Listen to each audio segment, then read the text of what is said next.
All right, folks, for this week's Tip Tuesday, I just want to go over some of the first aid stuff that I keep with me. I'm a big fan of safety.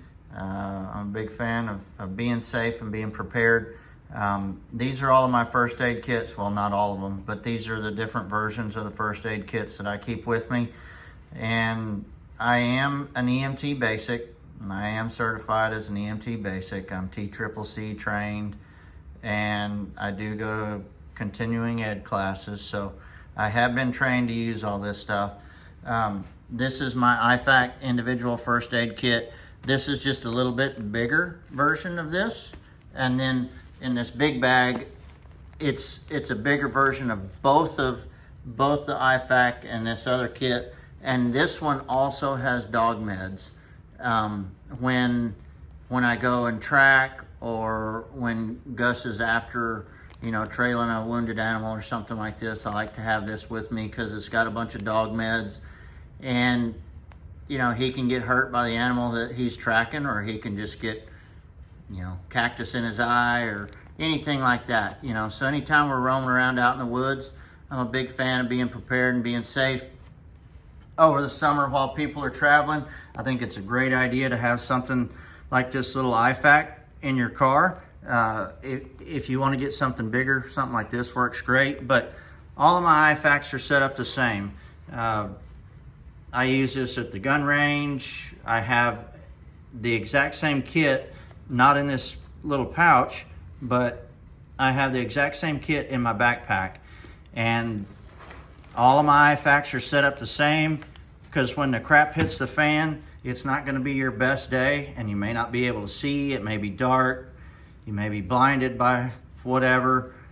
You may have an eye injury, something like that. So all of my IFAKs are set up exactly the same so that I can find them in a high-stress scenario. And I can find everything in here exactly the same all the time. So over here I've got gloves, trauma shears. I do have some Band-Aids just in case. Medical tape. I've got vented chest seals in here, and I also have a nasal pharyngeal tube.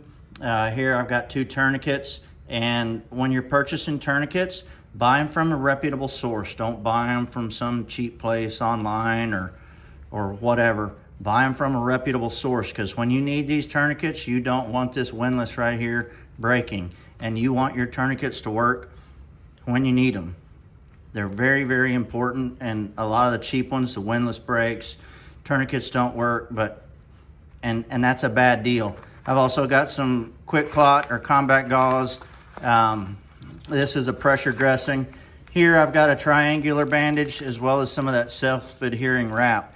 And that's what my IFAK is in all of my kits. All of my kits are like this. They're all set up exactly the same.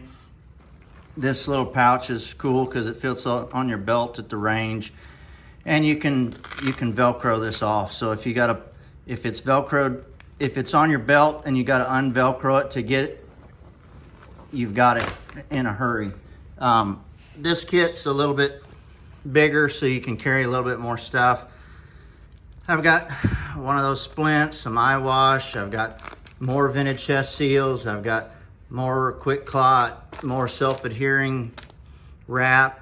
I've got some cold packs, and it's just a bigger kit, so you can carry more. I've also got gloves, another nasal pharyngeal tube.